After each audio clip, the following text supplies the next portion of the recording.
이 거리에 나설 때 마주하는 차량들 때문에 늘 안전 걱정이 앞서는데요.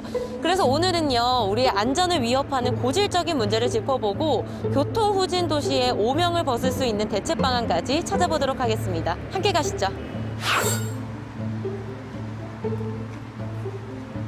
어제 오전 8시 50분쯤 남구 대연동의 한 횡단보도에서 60대 A씨가 몰던 택시가 길을 건너던 70대 B씨를 치었습니다. 작년 12월 우회전하던 차량이 횡단보도 위 보행자와 충돌하는 사건이 있었는데요. 왜 이런 사건들이 끊이지 않는 걸까요? 네, 다양한 교통법규 위반 중 이 보행자를 가장 위협하는 것은 바로 횡단보도역 우회전길인데요. 이 교차로나 횡단보도가 있을 시 우회전 차량은 반드시 일시 정지를 해야 하지만 그렇지 않은 차량들이 쉽게 눈에 띄고 있습니다. 그거 횡단보도 건널 때 무작정 그냥 이렇게 지나가시는 분들에서 사고 날 뻔이 몇 번 있었거든요. 진짜요? 그래서 그런 것 좀 지켰으면 좋겠어요. 신호등이 내가 건너가려는데 자기네 싹 그대로 달리가 큰일 날 뻔했어요. 사람들이 빨리 안 움직여서 다행이었지. 그랬으면 거의 여러 사람이 다쳤어. 교통안전계 경찰관들과 함께 직접 도로로 나서봤는데요. 평소 교차로 우회전 사고가 빈번하게 발생하는 지역입니다. 이 단속을 시작한 지 얼마 지나지 않아 우회전 신호를 위반하는 차량들이 잇따랐는데요. 보행자 통행 방해는 물론이고 자칫 위험할 수도 있는 상황입니다. 횡단보도 보행자 보호 의무 위반. 아까 일시정지 있다는 거, 일시정지 뒤에 차가 뒤에 서야 되는데 횡단보도 보행자 보호 의무 위반. 빠른 속도로 달려와 무리하게 우회전을 시도하다가 다급하게 횡단보도에 멈춰서는 차량들. 보행자가 있었다면 정말 위험천만한 순간들인데요. 네, 왜 일시정지를 안 하셨는지 신호를 못 보셨어요? 그냥 무의식적으로 우회전 받았는데 이게 위에 있는 신호등은 못 봤어. 저기 조금 밑에 있으면 조금 볼 수도 있는데 이거는 자주 늘 다니는 길은 아니거든. 하루에 한 우회전 그 신호위반 건수가 한 6, 70건으로 상당히 많은 편입니다.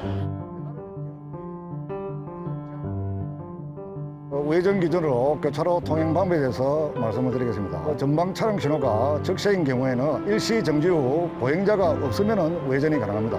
또한 전방 차량 신호가 적색 신호일 때는 일시 정지 후 우회전이 가능하지만 우회전 시 횡단보도 신호에 녹색이 들어와 있으면 일시 정지를 해야 됩니다. 앞에서 전방 차량 신호가 녹색인 경우 또한 우회전 신호에 횡단보도 신호가 녹색인 경우에도 일시 정지를 해야 됩니다. 앞에서 보행자가 없을 시에는 서행하면서 우회전이 가능합니다. 차량 전방 신호가 녹색인 경우에 횡단보도가 빨간 신호 등일 때는 서행하면서 우회전이 가능하겠습니다. 교통 전문 변호사를 만나 조금 더 자세히 들어봤습니다.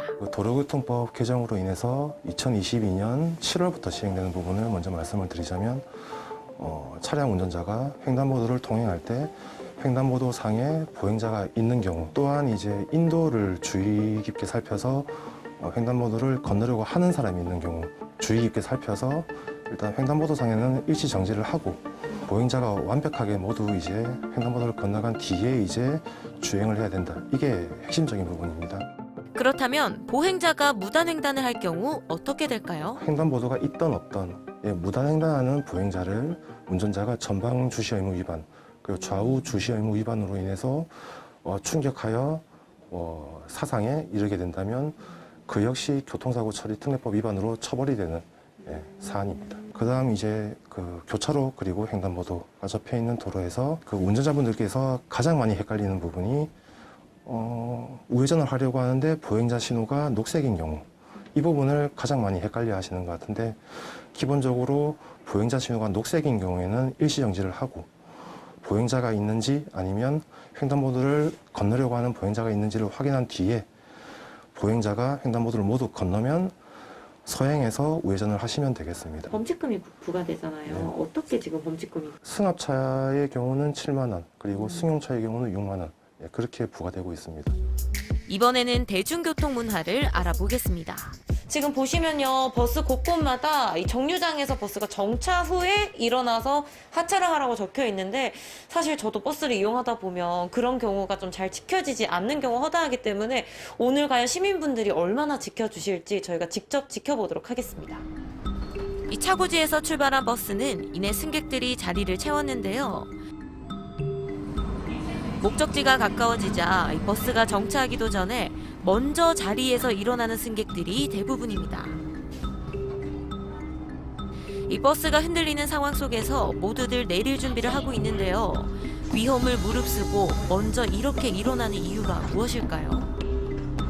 괜히 미리 안 나시면 좀 불안감 그런 것도 있어요. 미리 나가야 좀 안심이 되는 것 같고. 근데 위험한 거는 알고 계시죠? 이렇게 미리 서는. 옛날부터 그 준비성이 있어가고 그러니까 연세 드신 분들이 많이 일어서지 젊은 사람들은 딱 벨 물고 딱 정차하면 일어서서 가더라고. 우리는 안 그래요. 우리는 딱 정차하면 원래 정차하면 딱 서서 하면 되는데 저 앞에 앉아있는 어르신 보고도 정차하면 내리세요라고 그리 말을 하거든요. 그런데도 말 안 듣고만 그래가고 딱 급정차하면 다칠 확률이 많지 연세 드신 분들이. 실제로 버스가 정차하기 전 자리에서 일어나면서 사고를 당하는 어르신들도 많습니다.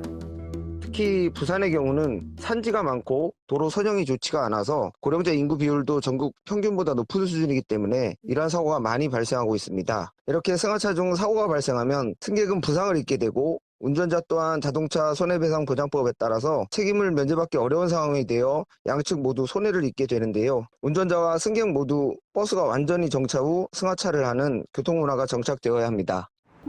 올바른 교통문화 정착을 위한 대책은 무엇일까요? 우리 버스 기사님들의 입장을 들어봤습니다.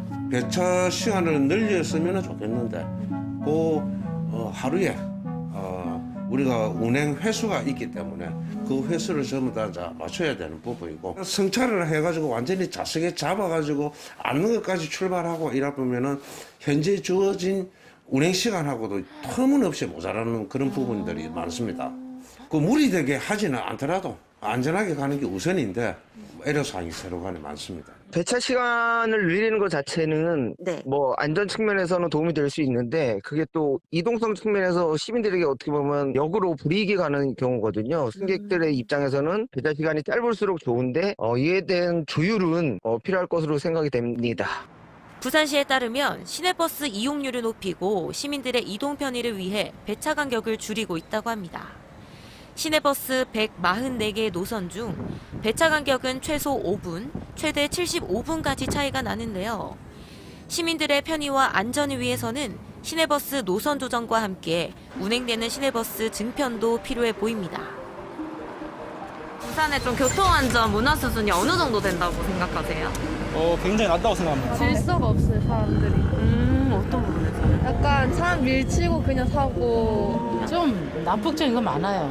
부산은요? 네, 어떤 부분에서요? 좀 있습니다. 마을 버스 쪽에서 좀 그런 게 좀 있고 좀 얌전하게 몰 수 있어서 좋겠다는 그런 생각도 있어요. 아침으로 출근하면 막 차가 생생하는데 걸어다니다 보면 좀 위험하다 느끼시는 거예요? 신호를 잘 지켜주고 그랬으면 좋겠어요. 속도도 지키고. 너무 그 노인네들 일어나면 우리가 얘기를 해요. 자좀 서거든 마시라고. 그렇게 얘기도 해드리고 그런 거예요. 교통문화 지수의 가장 중요한 항목인 운전 행태 부분은 전국 17위로 최하위권으로 나타나서 부산 시민 여러분들의 많은 유념과 협조가 필요한 상황입니다. 횡단보도 정지선 준수율, 방향지시 등 점등, 신호 준수, 교통법규를 위반하지 않고 안전운전을 하는 게 가장 중요하다고 생각이 되고요. 보행하시는 분들께서도 마찬가지로 차량에 대해서 주의하시고 교통법규를 잘 지키셔서 안전한 부산 교통문화가 정착될 수 있도록 당부 말씀을 드립니다. 이제 선진교통문화의 부산을 위해서는 무엇보다 제도와 의식의 개선이 필요합니다.